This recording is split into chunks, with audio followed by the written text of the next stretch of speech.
Friends, welcome to Pragati computer tutorial. आज हम लोग पढ़ने वाले हैं फंक्शन की के बारे में, जो आपका टॉप ऑफ द बार में अवेलेबल रहता है। यहाँ पे देख सकते हैं आप F1 से लेके F12 तक ये सारा का सारा आपका फंक्शन की इसको बोला जाता है। चलिए अब जानते हैं कि हर एक की का फंक्शन का क्या यूजेस होता है। पहला हो गया आपका F1 की बेसिकली यूज होता है हेल्प निकालने के लिए। अगर कोई भी प्रोग्राम या कोई भी ब्राउजिंग अगर कर रहे हैं, अगर उसका अगर कोई हेल्प रिलेटेड कुछ भी अगर जानना चाहते हैं उस प्रोग्राम के रिलेटेड, देन आप डायरेक्टली F1 की मदद से आप जान सकते हैं। नेक्स्ट हो गया आपका F2 की बेसिकली यूज होता है कोई भी चीज़ को रीनेम करने के लिए। वो हो सकता है फाइल, हो सकता है फोल्डर, हो सकता है आइकन, हो सकता है कोई भी वर्जन का विंडो हो, उसमें आपको रीनेम करने के लिए आप डायरेक्टली F2 की शॉर्टकट आप यूज़ कर सकते हैं। F3 की फंक्शन की बेसिकली यूज होता है आपका कोई भी चीज़ का सर्च फीचर निकालने के लिए। जैसे कि आप कोई भी ब्राउजिंग कर रहे हैं, कुछ आप सर्च कर रहे हैं, उसमें अगर आपको निकालना हो, आपको जानना हो सर्च फीचर के बारे में, देन आप डायरेक्टली यूज कर लीजिए क्या, F3 की। या फिर आप MS वर्ड यूज कर रहे हैं, वहाँ पे कुछ ऑटो टेक्स्ट का काम कर रहे हैं, देन आप डायरेक्टली ऑटो टेक्स्ट का काम के लिए आप यूज कर सकते हैं यहाँ पे F3 की। F4 की बेसिकली यूज होता है आपका इंटरनेट एक्सप्लोरर में, जो कि एड्रेस बार को अगर निकालना है, जैसे कि आप कुछ भी सर्च कर रहे हैं, सर्च करते करते आपको डायरेक्टली एड्रेस बार में जंप करना है, ठीक है, तो आप डायरेक्टली F4 की दबा सकते हैं। या फिर कोई भी अगर प्रोग्राम हो, उस प्रोग्राम को आपको क्लोज करना है, ठीक है, कोई भी प्रोग्राम हो सकता है, वर्ड हो गया, एक्सेल हो गया, कोई भी प्रोग्राम आप खोले हो उसको क्लोज करना है, देन आप Alt+F4 दबा के उस प्रोग्राम को क्लोज कर सकते हैं। इनफैक्ट अगर आपको सिस्टम को भी ऑफ करना है, देन भी आप डायरेक्टली यूज कर सकते हैं Alt+F4।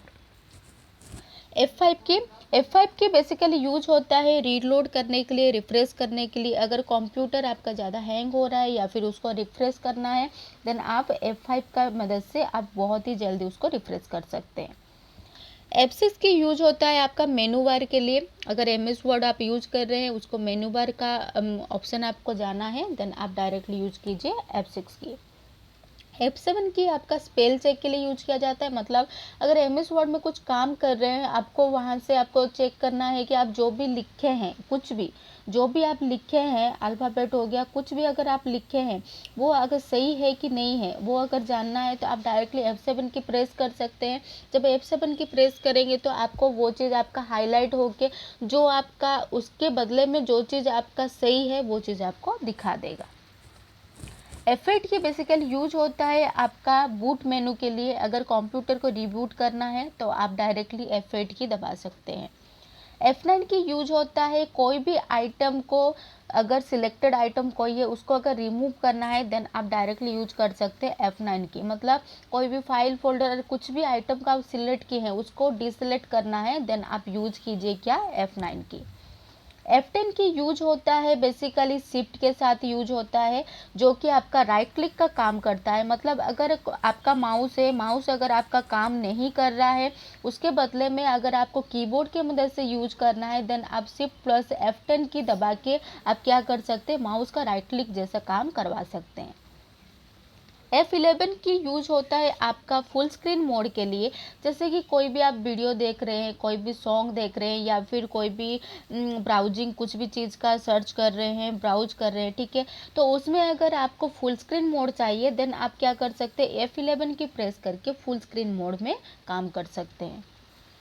F12 की बेसिकली यूज होता है आपका सेवेज फंक्शन के लिए। अगर आप मान लो आपका कुछ भी, जैसे कि आप MS वर्ड में है या फिर एक्सेल में है, कोई भी चीज़ को सेव तो किए हैं, आप दूसरे नाम पे सेव करना चाहते हैं, ठीक है, तो आप डायरेक्टली आप क्या कर सकते हैं, उसमें F12 की दबा देंगे तो आपका सेवेज का जो डायलॉग बॉक्स है ना, वो खुल जाएगा। आप डायरेक्टली वहाँ पे टाइप कीजिए, देन आप सेव कर सकते हैं, ठीक है।